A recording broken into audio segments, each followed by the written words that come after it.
Welcome to the PHNX Tailgate Show, the Arizona football show presented to you by the Draftkings Sportsbook app, where you just use that promo code PHNX and you're going to win yourself a lot of money. If you're smart about it, don't fuck it up.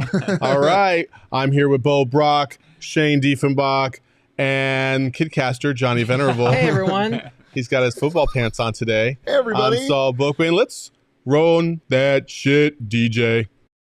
Saul Bookman, Marcos Deniz, a Padre, Southbound Community College Cougar, and best of all, a Wildcat from the University of Arizona.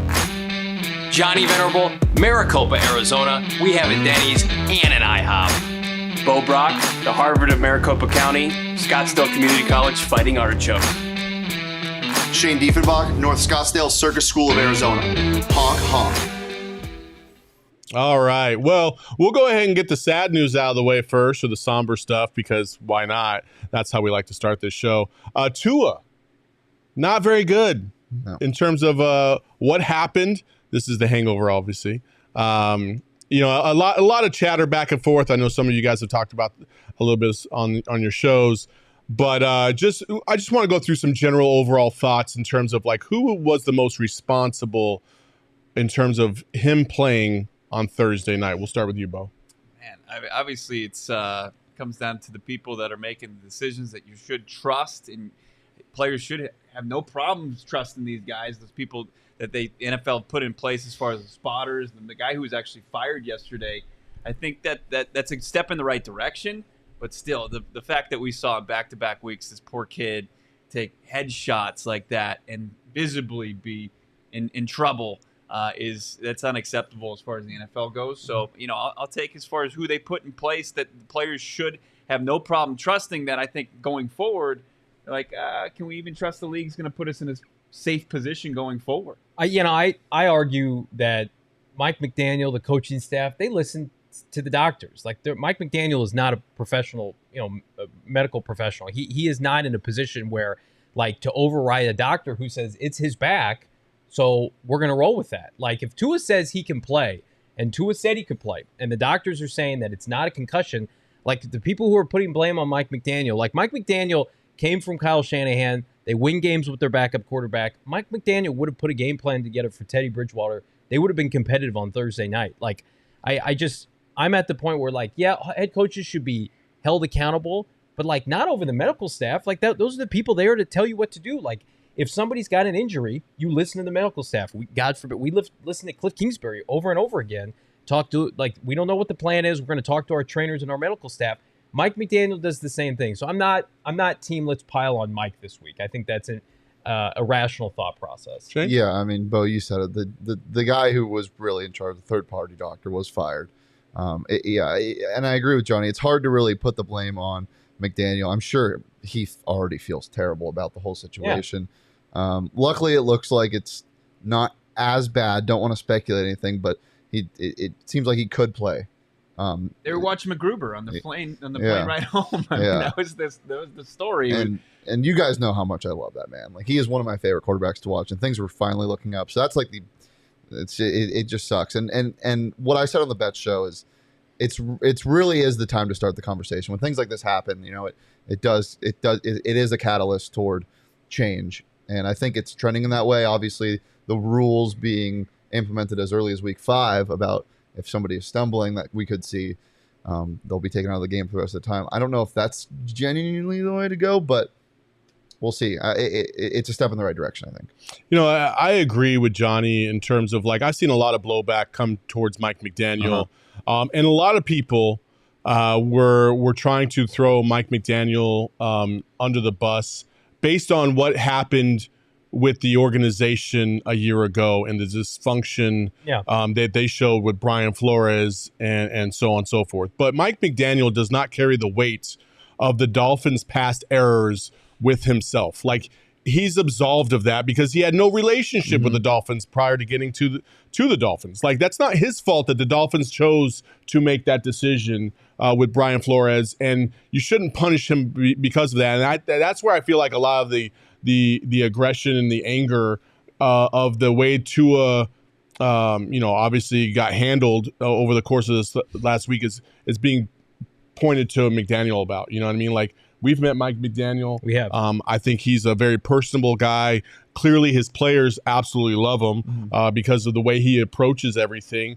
And I think, a lot of people looking at that press conference and nitpicking every single word that Mike McDaniel said and trying to tear it apart. I just feel like it's just so easy to do as a Monday morning quarterback, For sure. as opposed to like you're in the moment. Like none of us are going to be perfect in that situation. No. We might say something that's just absolutely stupid. I say things that are stupid every fucking day. Like it just happens. Like it's not an excuse to try and pile on this guy for really, and what I estimate is really no reason. Like I know other coaches might have approached that a different way. Like I saw a Mike Tomlin clip about how he talked about Ryan Clark being in a similar position and how he held out because he was worried about his future and trying to do what was right for him. But not all coaches are like that. And at the end of the day, protocols are different than they were back when he made that decision with Ryan Clark. Yeah. And you got to go with the medical experts or who you thought were the medical experts. Right. The problem I have is that there is not a neurologist on the sidelines. This independent contractor isn't even a neurologist. They're just a general doctor, which that is the biggest issue. So it's like the NFL was trying to cover their ass by having a medical professional on the sideline, but not really having a professional when it comes to the most important reason why they're on the fucking sideline. I don't give a shit about, you could snap your leg and have your femur bust right through the skin of your leg, and nobody's really going to give a shit about that.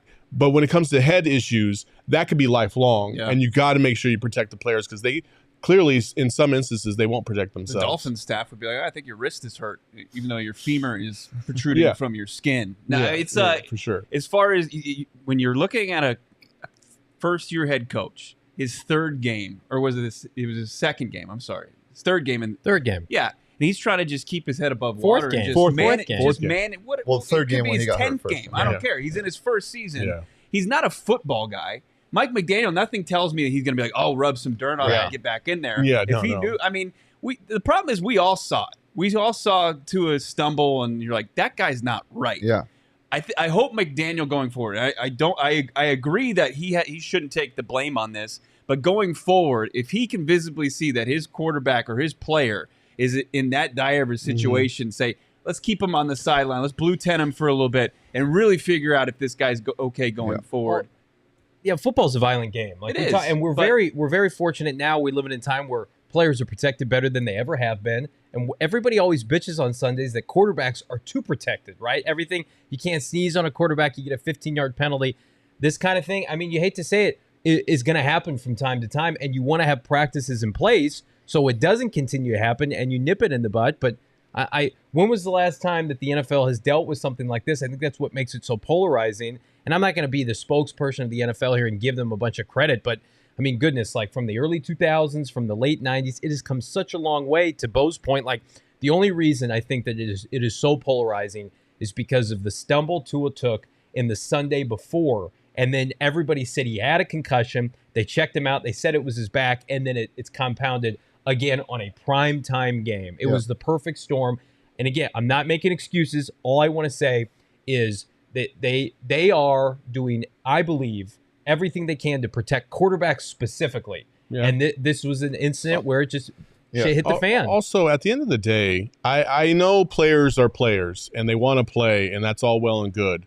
But in this era of, load management, in the NBA and other things and player safety and stuff like that, some of this also, if Tua really did have a concussion on Sunday, and you have 3 days rest before you got to play again on Thursday, some of this is on him too. He's got to be aware of okay, I had a concussion. That's why I feel like if it really was his back, then people are blowing this way out of proportion. That's what's so confusing to me, though, is was there a conversation had behind the scenes with a medical trainer and him talking to them and saying, yeah, you probably shouldn't have been out there, so cover your ass in the afterward and say you had a back thing like that's where it gets a little scary. But the last thing I'll say about this is, going back to your point, people that want to put Mike McDaniel's character under a microscope and dissect everything he says and say he's this and that, they don't need to look any further than what he's done with Tagovailoa.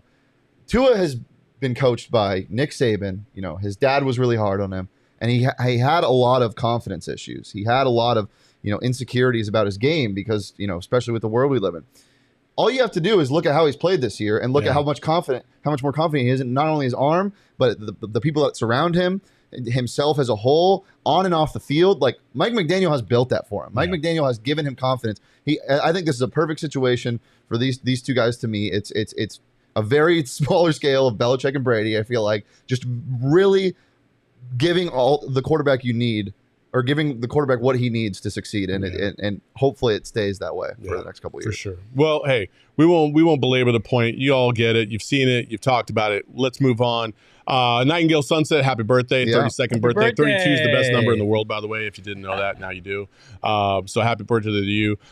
Let's talk about some pretenders and contenders, or we can call them frauds. And not frauds. We love that. Because I know that's Johnny's favorite word. So Johnny calls his kids frauds. Alabama yesterday. They had a close game a couple weeks ago against Texas. They seem to be back on the right track. Bryce Young, this is how deep Alabama is. Bryce Young comes out, and then Jalen Milroe looks like a freaking track star at the quarterback position yesterday. They run away with the game against Arkansas, top 20 matchup in Fayetteville. Are they frauds or are they contenders? They're contenders. They're 3 deep at every position. They're a team right now that's going to win, I believe, the SEC outright. I'm a little bit concerned with what I've seen offensively from Georgia. Defensively, I still think they have a ton of horses. But I think Bama ends up winning the SEC and gets the number 1 seed in the playoff. Now, whether or not they win again the national championship, I don't know. But they are true contenders. You go on the road, you beat an Arkansas team in a ruckus environment, a ranked Arkansas team.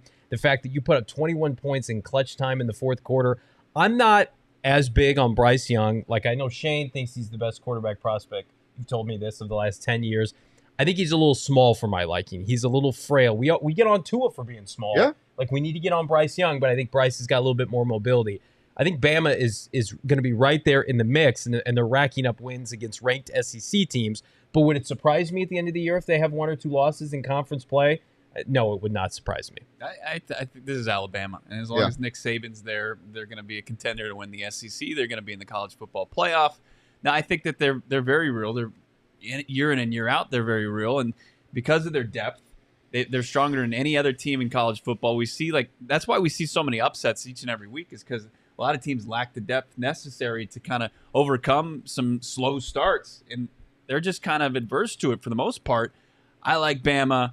It feels very reminiscent of that season with Tua and Jalen Hurts, where Jalen Hurts had to come in backup duty and got a big win over Georgia in the SEC championship game.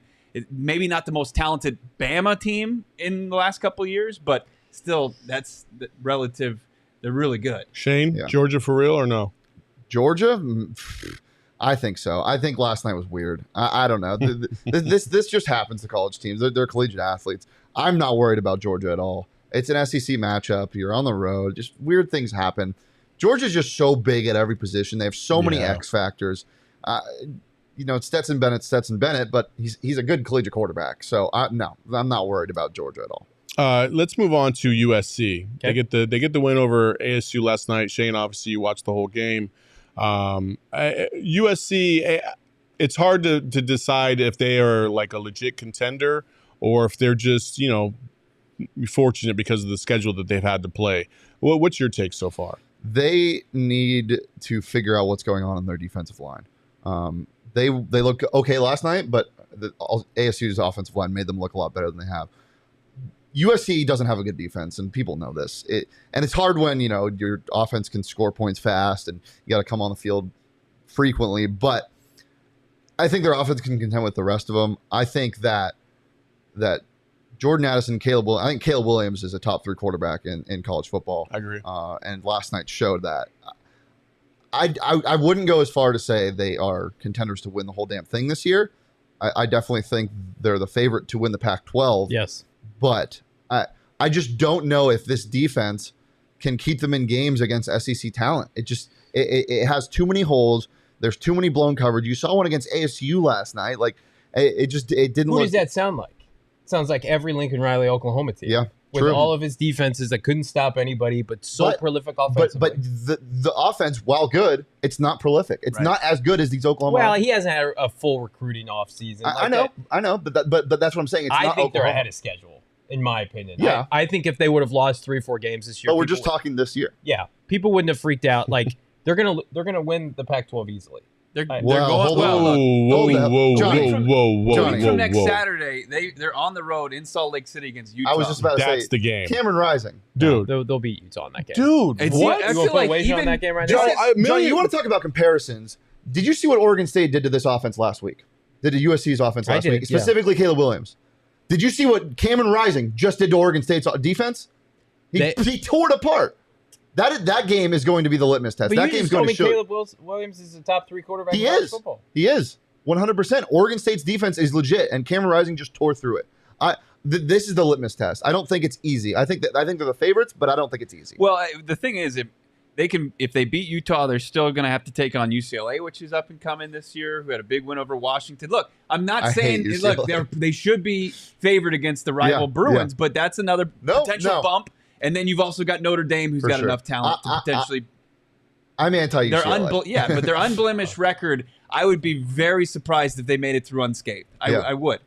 Real quick, this is just a random fucking thing that we're going to kind of just throw in the middle of this.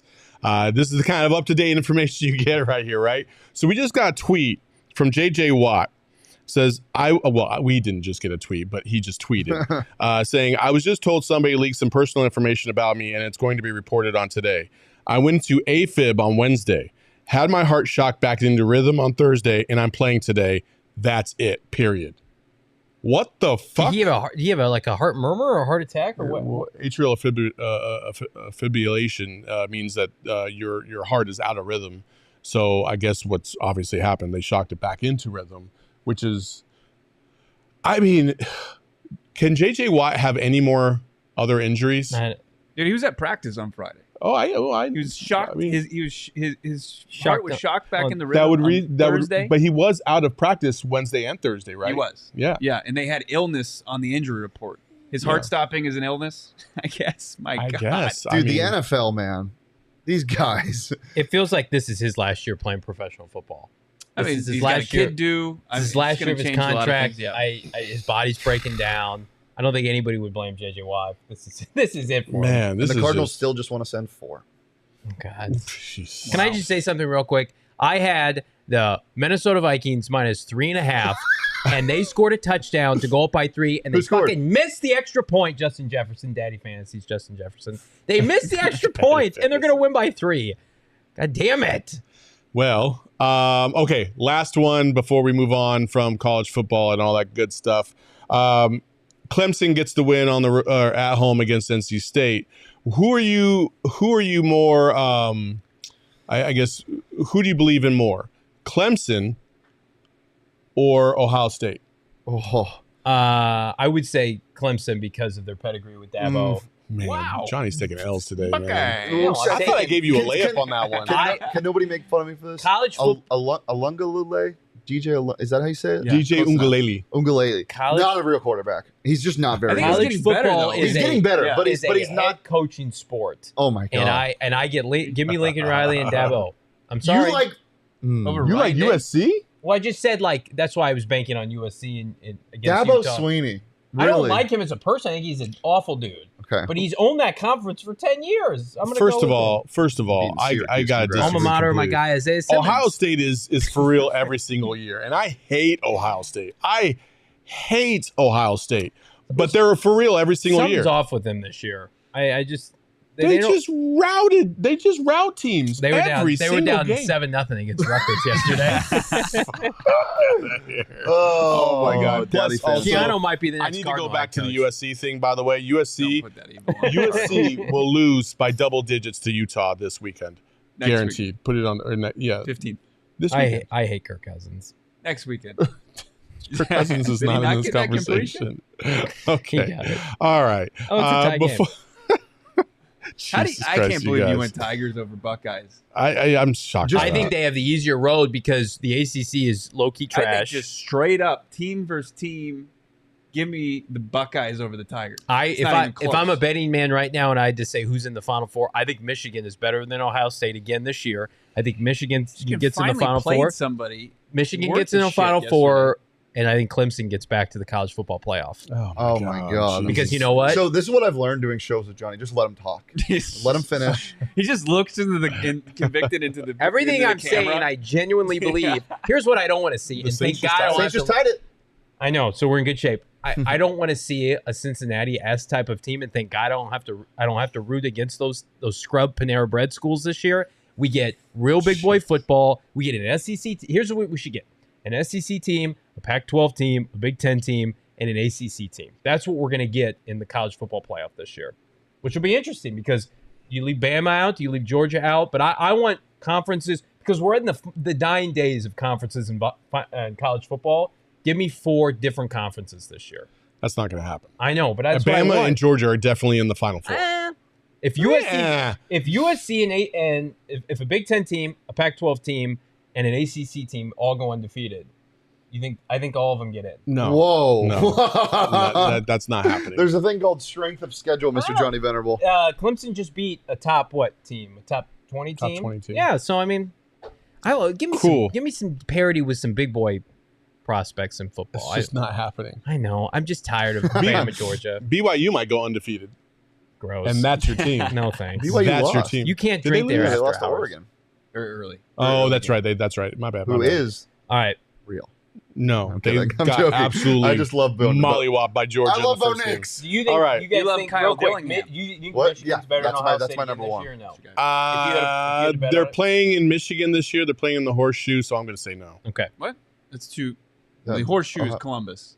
Big Ohio House State's the is Horseshoe. Michigan. You said they're playing in Michigan. That's they're what I playing in the asked. Horseshoe. Who's No, I said better? they're playing in the Horseshoe this year. Who wins that game this year? Which is real quick? Ohio State. Okay. Yeah. All right. I think it's always. Sorry, you said they're playing in Michigan in the Horseshoe. I'm sorry. They're Okay. playing Michigan in the Horseshoe. Yeah. Real quick before we move on, obviously I mentioned Draftkings earlier. Right now, new customers can bet just $5 on any NFL team to win and get $200 in free bets if they do. If that's not enough, everyone can boost their winnings with Draftkings. Stepped up same game parlays right now. For every leg you add, you can boost your winnings up to 100% with payouts bigger than ever. Why bet anywhere else? To make things even sweeter, you can throw down on stepped up same game parlays once per game day all season long. It's simple. Download the DraftKings Sportsbook app. Use promo code PHNX. That's promo code PHNX. And as a reminder, minimum age and eligibility restrictions apply. See show notes for details. Yeah, you can sweat like Johnny when you're on the DraftKings Sportsbook app, or you could be like me and have Chris Olave get in the end zone for your only bet of the game, and you're not sweating anymore because you already scored. 60 There you go. yards There on you the go. pitch in London to tie the game. Yep. How about On a the deep pitch. bomb? On the pitch. How about a Teddy? So obviously we've talked about a lot of things that were scary. Johnny's picks, always scary. Let's talk about some other things that might be a little scary. Emma, our producer, what you got for us on Survey Says Cervasa? All right, so for today we are going to do... You might have to speak up just a little bit. It's a little quiet on this side because of the fans. Okay, sorry. So we are going to do horror movie trivia today. Let's go. Horror movie Tell me about trivia. Horror movies. Turn me up. I'm gonna lose on this one. So we're doing both like 80s, 90s, 2000s, and also current. You in a rom-com guy? Yeah, Bo give me a Brock? rom-com 100 times my out of God. 100 over a horror film. Hey, I'm a big coming-of-age rom-com guy. For anybody out there. Jesus Don't Christ, just give Emma, me read anything the with wants to Katherine relate. questions. Read the Heigl over questions. anything with Jamie Lee Gross. Curtis. Always be my maybe. Let's go. Banger. All right, are we ready? Yeah, let's do it. Paper All right. planes? What is the song towns. played at the beginning of Halloween 2? Brother. What? Halloween 2 Season of the Witch? Give me what is Halloween main theme? Yeah. No, I think they went away from that. Remember, it They was went like away a from completely that. different story. Give me something We need a from hint. Huey Lewis in the news. I don't know. No one knows. We need a The hint. Power of Love. Yeah, give us a hint. A hint? Like, give us the band name. It's not a band name. What the hell? It's Mr. Sandman. Oh. Oh. Mm. I haven't seen Halloween 2 since I was Okay. like Yeah. 9. All right, Anyway. all right. Such a bad question. Jesus, Saul. The first one at me, you're doing great.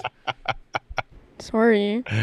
Sorry. In what movie do they say the notorious phrase, "Do you like horror movies"? Oh, easy. Scream. Scream. Yeah, Scream. Me.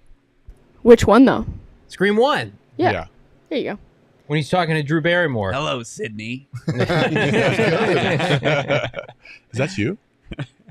In which horror film does the phrase "the power of Christ compels you" appear? Exorcism. Yeah, it's the Exorcist. You It's got The it. Exorcist. Exorcist, not the exorcism. Which took place where? DC. Yeah. What school? I don't know. Georgetown, baby. Mhm. Let's go. That's where I was born. Yep. I've seen the steps. Scary. All right. Which horror film says "We dare you to say his name 5 times"? Candyman. Yeah. Nice. That movie's a banger. It's the OG I've never- Candyman. The OG Candyman is an absolute filmed in slapper. Chicago. That movie scared the shit out of It's me. a horrifying film. I've never seen Candyman. Oh, Oh. you need to watch it. I don't know. It's fucking scary. Oh, it's great. Which film did Annabelle the doll make her debut? Conjuring. Yeah. Conjuring. All right, last Fuck that one. doll, by the way. What was the 20th century first American horror film? The first What? horror film? Yeah. In the 20th century? Yeah. Eraserhead. Don't I'm going to what? say Think 19 think more Creature of the Black classics. Lagoon. Think More- classics. Dracula. Oh, Psycho? No, it's 20th century. Isn't that the 1900s? Yeah. But so I'm thinking like 1910. Yeah, not but I don't know Creature if of they the Black did. Lagoon? Oh, no. Nosferatu? Oh, that's a good It's a good guess. No, Give it's me a hint. Frankenstein. Okay. Is Frankenstein a Yeah. horror movie? Yeah. Like a Frankenstein? Jacob So, Frankenstein, the actual Franklin book? with the win. Is so much more like the original copy of the book is terrifying. It's not even close to it. It's so much scarier. The chat's So on fire. Frankenstein's the doctor, right? Yes. It's Yeah, not and the then monster? Frankenstein's monster Alright, is. that's a big but thing people lately. often Mhm. get that incorrect. What's the scariest movie you guys have ever watched? I watch a lot of them. Like that's like my favorite thing ever. Like, what's the one movie you watched and it just fucked you up for like Jaws. weeks? Jaws. Yeah. Why Jaws? Because I haven't been able to go into the ocean. Oh, you know really. Really? Yeah, I mean, I do, but reluctantly. Yeah. 'Cause I'm Wow. always thinking of that big Reluctantly, fish. Yeah. like against your own will. Right. So like things like demons and stuff, like ghosts, they usually don't fuck with me. Yeah. The things that really get me are movies like The Strangers. Have you guys seen that? Yeah, real Home Invasion. real life scenarios. The, Yeah. the one line that has stuck with me that scared me to this day. I saw this movie when I was like 15 years old. The guys come into the house and they're like tied up and they ask, "Why are you doing this to us?" And one of the masked people says, "Because you were home. Because we can." Terrifying. The hills have eyes. Those people that live out in the mountains. Oh and now my that, God, and now that that movie's we terrifying. and now that we live here in the mountain areas. No. Now that you live in Maricopa. That's what it is. Maricopa is Hills Have Eyes 2.0. These creatures that live out in the mountains are going to take me and my kids. Is there radiation in Also- Maricopa? Yeah, You know there what also- absolutely is. It's in As the water. It bleaches all of our clothes. As a father of one, cheaper by the dozen's pretty terrifying. Oh my Think of, like 11 more kids. Boo. That'd be awful. Jesus. My son is in the chat. Fuck you, Alex. Jesus LMAO. Christ. This is how we talk to each other. Okay. My dad is scared of paranormal activity, and he's 1,000,000% right. Oh. I am always like, I will never have my legs outside of the blanket. That will never happen. And if there's a blue light to be seen anywhere, I will shut it off and I will disconnect it. Like, that movie scares the shit out of me. Really? One time, my daughter came to my bedside in the middle of the night, and she just was standing there, and I didn't know it. No, And she no, didn't, no, she no. didn't want to wake me up, and so I slowly like woke up, and she was standing there. She's so lucky I didn't kick the living hell out of her because she scared the shit out of me. I screamed and scared her, and she started crying, and I felt bad, but you know, it is one of those things. So, love you, Alex. All right. Let's move on to the next segment, which is our favorite one. Tap that app. Let's go. Our props, our locks, our drops. Obviously, this segment brought to you by the Underdog Fantasy Football app, or Fantasy app, I should say, right? Underdog Fantasy. I'm sweating out right now. A 5-leg pick'em. I have lower because my first one was Chris Olave higher than 10.6 fantasy points. He hit that in the first half. And now I have lower on Andy Dalton's rushing yards at 8.5.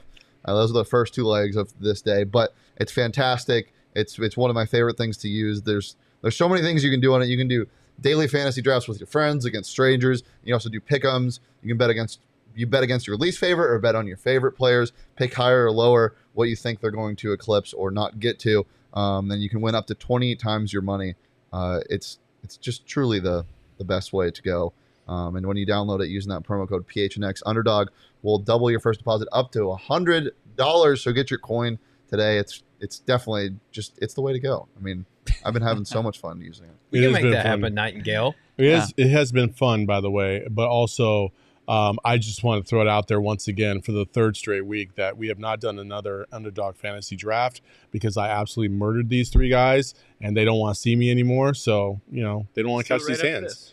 We're going to do it right after this is over. All right. So props, locks, and drops. Let's go with props all the way around. Let's go starting with you, Bo. Kyler Murray, 22.5 rushing yards. I know he was kind of held at bay by the Rams, but they always do that. There's been an emphasis. There's been a lot of talk throughout the week about Kyler utilizing his legs. I think today's the day. And, a couple slow days as far as running the football have got this number down to 22.5. I like it. I think you can rip it off in maybe 1-2 runs. Give me Kyler Murray over 22.5 rushing yards on the DraftKings Sportsbook app. I like it. I don't love it. I love my pick. Jamal Williams for the Detroit Lions at home. Rushing touchdown. Anytime rushing touchdown. No DeAndre Swift. No Amon-Ra St. Brown. The Detroit Lions under Dan Campbell over the last 12 games, one of the best home teams offensively. And I think Williams gets into the end zone multiple times today. Ooh. He has been their closer. Shane has bet on DeAndre Swift's over. Each of the last couple weeks, he's been burned by this young man. Now he has the backfield all to himself. The Lions have a plus offensive line.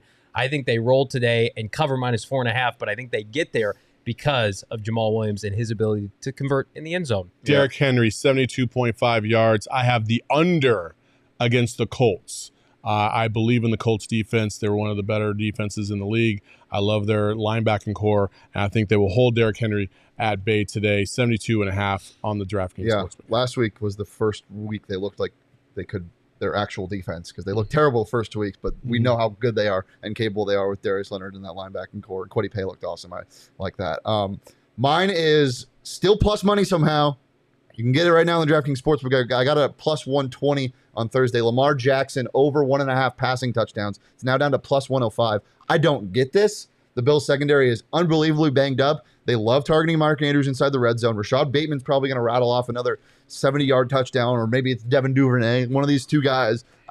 It makes no sense to me. I think this is going to be a high-scoring game, and I think Lamar Jackson has at least 3 passing touchdowns today. So get that over at 1.5 on the DraftKings Sportsbook app. All right, let's go to your locks. Deep lock this week. Uh-oh. Gave my reasoning. Uh-oh. It's 1-0. Going to be undefeated this whole year. I'm calling it right now. Give me the under in the game you just mentioned, the Colts hosting the Titans. The last 11 times the Colts have played an AFC South team, it's gone under 10 out of the 11 times. I'm taking this. These two teams, not very good on offense, haven't found their footing. It's Matt Ryan and Ryan Tannehill. It's disgusting football. Even after their performance last week, the Colts still have the 32nd ranked offense in DVOA. They're terrible. I'm taking the under at 43. Speaking of disgusting football, have you seen the Denver Broncos play? I don't know how the hell they're 2-1, but they are. I'm going to that game for my lock of the week. Bradley Chubb, sack, 0.75 right now on the DraftKings Sportsbook app, plus 220.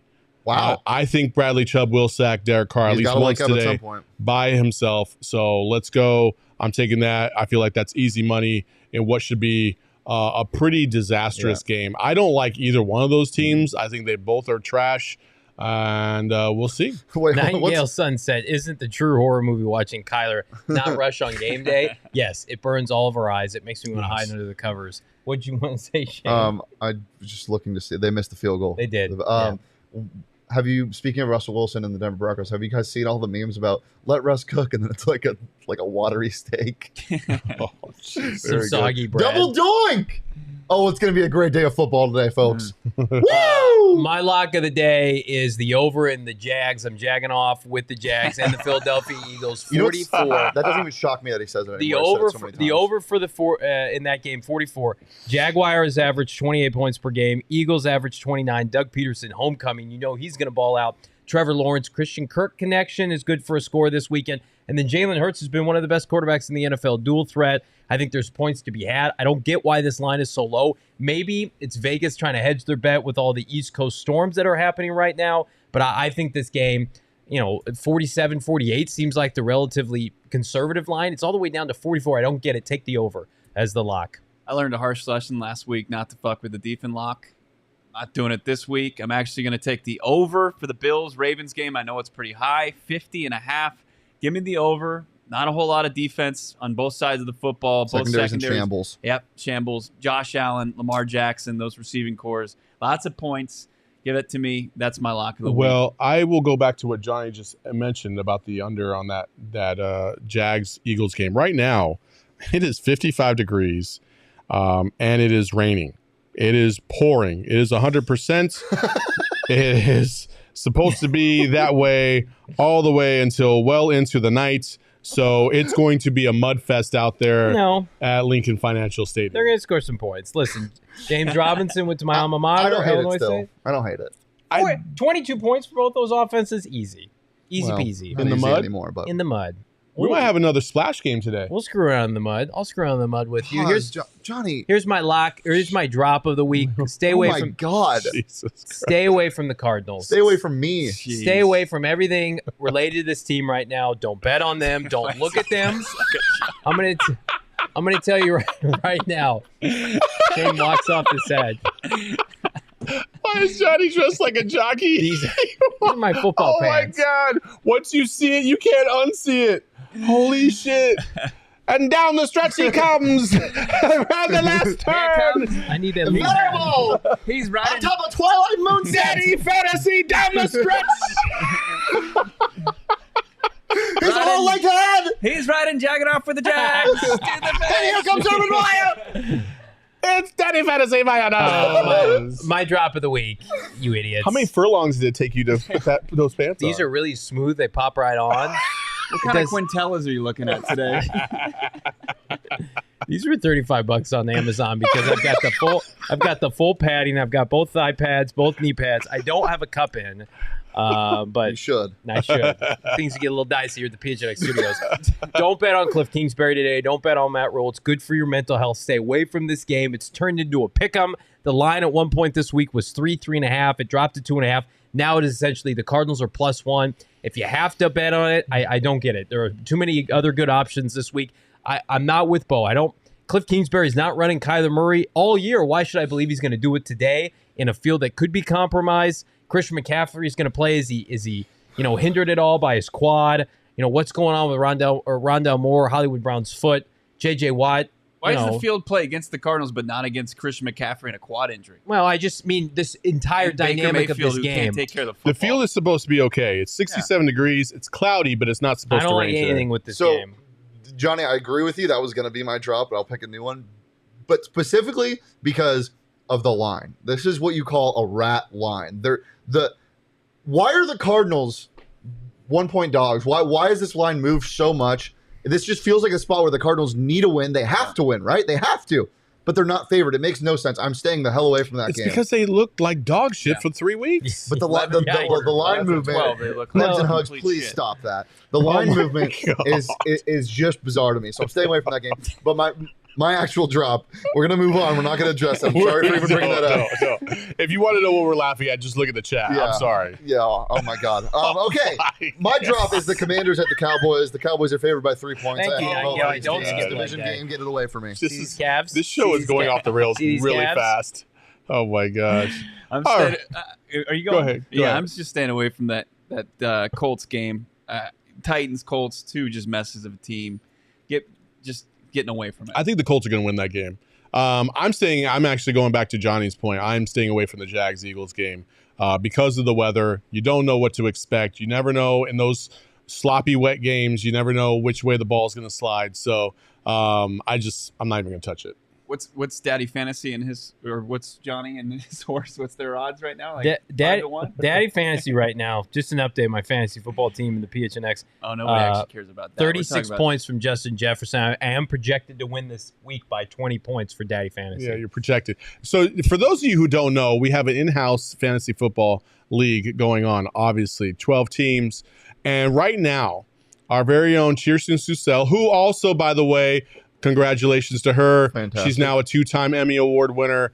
You got two times. Yeah, we have two times with Lindsay Smith and Emmy. Look at that. Girl power, baby. Yeah. Let's go. So 2-time Emmy Award winner now. But her and Johnny were in a neck-and-neck battle for last place in our league. But Kirsten won last week, so she's 1-2. Daddy Fantasy is in last place at 0-3. He's the only person to not win in our league, and we are doing a Waffle House challenge for the last place Never finisher. agreed to that. That was part of your entry into this league. Number one, I have been too focused on PHNX Cardinals driving results for you, Jesus good America. Christ. Number two, I didn't know the season was over after 3 weeks. I apologize. We're getting an update. Johnny hasn't just lost; he's gotten obliterated.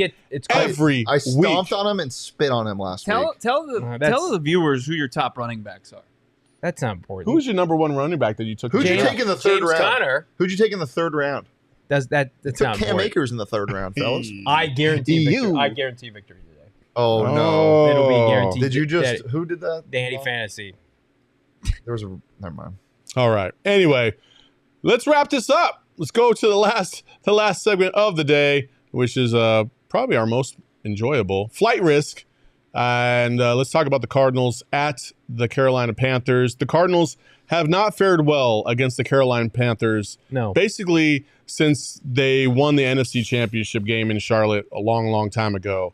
Since then, the Panthers have absolutely manhandled the Cardinals. What is your take today? Let's start with you, Shane. I mentioned it earlier, and this was before I even knew anything about J.J. Watt. When are they going to stop sending four? And why do they think Marcus Golden and J.J. Watt are going to be able to get home consistently? Because they just can't. They have to mix it up on defense. They have to force turnovers this week. They just need to. The offense obviously needs to get going. It's hard with the limited receiving core. Greg Dortch has looked good, but you have to force the hand. You have to make Baker Mayfield make mistakes today. Yes, no doubt about it. As far as why they rush four is because they can't cover. And they might change this week. Trayvon Mullins expected to play outside cornerback position. He was limited to special teams, the guy they acquired. CB3, right? Today? Yeah, CB3 probably going to move. You know what helps Byron your Murphy corners more. is pressure.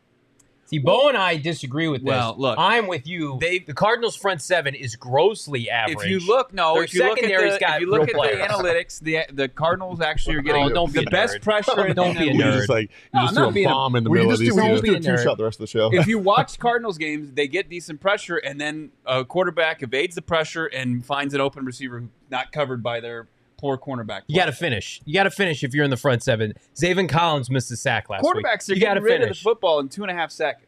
It's just it's balls coming out and they're not covering in that short amount of time. It's got to change. Baker Mayfield gives you an opportunity there. He holds onto the ball close to 3 seconds. Should be a recipe for some sacks.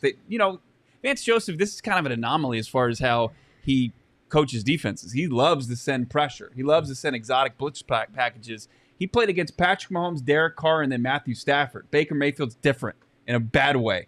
So I expect him to kind of dial up some blitzes today. fire. You just mentioned the one guy I think is on the hot seat along with Cliff Kingsbury. It's Vance Joseph. If you get a get-right game from Baker Mayfield today, if you're Vance Joseph, Yeah. tomorrow, That is a big indictment. I think the pitchforks are going to be out. And Cliff's not getting fired anytime soon. I know there are people in the chat on our Discord, which we love you guys, and on Twitter saying you got to fire Cliff. Who are you appointing? You got to finish the season, and the season by no means is lost. But I do believe Cliff Kingsbury feels the pressure to win today. I think you need that same creativity. We talked about it before the show. Where's the creativity offensively that we saw from this team when Colt McCoy played quarterback last year, and you went to San Francisco and you went to Seattle and you won those games? It's kind of just going through the motions a little bit. Could you make an argument that today in this game is the first time in the Cliff Kingsbury era where if he loses, things are on the line? Like he is on the hot seat officially? Yeah, for sure. I mean, Because last year we never really got to that point because of the way they started streak. and the hope of what the playoffs might bring, despite the fact that they faltered down the stretch. The year before that, they improved to 8-8. Yeah. The year before that, obviously it's year one. You're not going to fire a coach This after is year it. one. You think this is it? Yeah, because they're getting people like you who have always been pretty pro Cliff Kingsbury now turning on Cliff Kingsbury, saying, "Hey, Cliff, you're being exposed. Hey, Cliff, for the last 6 months, dating back to the second half of last year, it's been dog shit football. And we talked about it. It's not only that they're losing, they do not look prepared in all three phases, and that's a direct reflection of Cliff Kingsbury. So if Cliff Kingsbury comes out today, and you can throw away the notion he's lost to Matt Rule twice, like whatever. If you go to Charlotte today, you have the superior team, a team that was projected to make the playoffs before the season, and you look uninspired again with a team that you picked with Steve Keim to come out and be competitive this year in a down NFC, that is going to be so disheartening for your fans. That's my takeaway is how do they look? Do they look like they're flying around the field? Do they look like they're prepared? Do they look like they're in good position? Listen, I can handle getting beat, especially if you just got a guy that's just on a heater or you have guys that are making phenomenal plays. Like, cool, that's fine. But when guys look like they're out of position or, plays are being plays are being called in inopportune times and wrong schemes and all this other stuff, like that's where you lose me. Mm-hmm. And that's what I've seen too much from the Cardinals this year. And then to back it up, you're looking across the league, and there's plenty of other coaches that are showing more creativity offensively than the coach that you hired to be creative offensively. Like, that's Cliff Kingsbury's role, is to bring the creativity to this offense. And so far this season, it just hasn't happened. And I would even argue that his offense has been widely vanilla his entire tenure. It's because we had this perception that, like, oh, okay, well, because he's an offensive guru, or at least, on paper, offensive minded, that the plays that he was going to run were going to provide mismatches all over the field. Yeah. And that hasn't happened. The dink and dunk screens, listen, go back to last week alone. This is a perfect microcosm of Cliff Kingsbury versus a true offensive guru and Sean McVay. Screen passes on both sides. Sean McVay is getting 8-9 yards a pop every screen pass. Cliff Kingsbury's lucky to get 2. That's the difference. Like, schematically, the way you're calling these plays matters, and Cliff Kingsbury has just not risen to that challenge. And I would say that the last 10 games for Cliff Kingsbury have been some of the most awful football in Cardinals history. It just has. Outside of two fucking quarters against the Raiders, this season has been terrible. Yeah, the defense, I think, is going to need to save Cliff today. And I think we do look back on this game and say, why were the Cardinals not favored? I think they win today.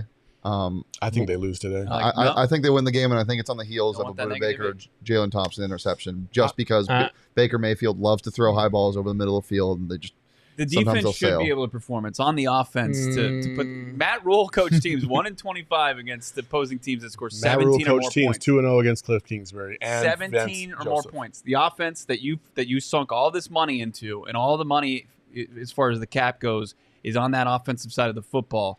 They have to perform. They have to perform. I'm going to tell you And Cliff Kingsbury needs to convey his sense of urgency to his offensive side of the football, because we talk about the vanilla offense, regardless of what the plays are, guys aren't executing. They have to execute today. There has to be a marriage between the players executing the plays that are called from Cliff Kingsbury. They've got to see it for the first time. The rust has to be knocked off from a country club-esque preseason and training camp. It's got to start today. The Cardinals have not stopped the run consistently for over 2 years. They haven't had to. Teams are passing all over. And I'm going to tell you right now, though, because the offense is starting so slow, it's magnified. What would make me believe today is going to be different for this defense and this front seven to stop the run? That is, if you're a Cardinal fan, go back and look at what the Raiders did in the first half, and they got away from it, and then what the LA Rams did last week, making Cam Akers look like the second coming of what he once was before he went in McVay's doghouse. I will love to eat crow at our halftime show and our postgame show if the Cardinals are able to shut down Christian McCaffrey and Chuba Hubbard or whatever. But it's the parting of the Red Sea. The Cardinals can't contain opposing teams' running games, and as a result, give up these demoralizing drives. The defense can be opportunistic when Kyler in the offense and Hopkins is there and they're humming along and they can play with a lead and force teams to be one-dimensional. But when the offense is sputtering and looks average to below average and there's no DeAndre Hopkins, opposing teams are going to line up and play bully ball and dominate the Cardinals at the point of attack. 31-0. The more glaring stat in the first quarter for the Cardinals is the goose egg on offense. They got to score points. If they don't stop the run today, they lose. Teams, when they get the lead, they look a lot better. And playing with a lead, I mean, it'll be a big difference maker. Got to come out hot. I'm just not a believer in Cliff anymore. I don't see it. I think Christian McCaffrey, who I have on my fantasy team, I think he's going to do another hundo. He's going to run for 100, or he's going to catch for several balls out of the backfield. He's going to make the Cardinals look like they're ill prepared to even cover him, like he did last year. And every time he's ever faced the Cardinals, he's always gone off because the Cardinals, for whatever reason, just do not match up well with the Panthers. They continue to get obliterated by the Panthers. I think that continues today. I think the Cardinals lose by double digits. I think everybody's on the hot seat. I think Keim. Well, if that happens, shit's going to burn down tomorrow. I mean, if they lose by double digits to a bad Panther team, I don't even know where they go from there. They lost 9 straight going into last week.